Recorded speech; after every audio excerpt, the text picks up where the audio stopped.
দেখতে দেখতে অনেকগুলো বছর পার হয়ে গেল। আমরা আজ বড় হয়ে গেছি, তাই না?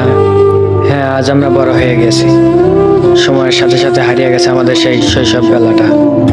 আজ আমাদের জীবনটা ইন্টারনেট নামক এক মাকড়সার জালে সীমাবদ্ধ। আর আমাদের চারদিকে ঘিরে রয়েছে ফেসবুক, মেসেঞ্জার, হোয়াটসঅ্যাপ অথবা টুইটারের মাধ্যমে, যাতে চলে আমাদের প্রতিদিন একবার হলেও বিচরণ।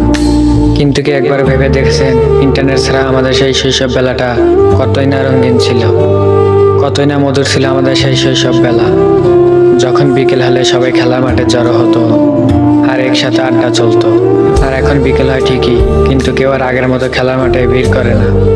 এখনো আড্ডা হয়, তবে সেটা একসাথে বসে নয়, হয়তো মেসেঞ্জার কিংবা হোয়াটসঅ্যাপ গ্রুপে, অথবা একসাথে বসে থাকলেও আগের মতো সবাই সবার ফোন নিয়ে ব্যস্ত থাকে। এখন আর আগের মতো সেই বন্ধুত্বের আমেজটা দেখা যায় না।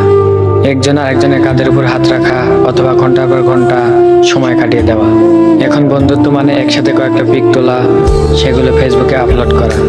আর এসবের ভিড়ে আমরা নিজেকে এতটাই হারিয়ে ফেলেছি যে যাদেরকে ফেসবুকে আমরা হাজারবার ভালোবাসি ভালোবাসি বলেছি, সেই মানুষগুলোকে লাস্ট কবে সামনাসামনি ভালোবাসি বলেছি সেটা হয়তো নিজেরই মনে পড়বে না।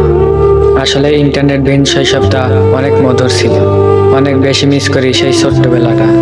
আই উইশ যদি আবার ফিরে পেতাম সেই শৈশবের ছোট্টবেলাটা।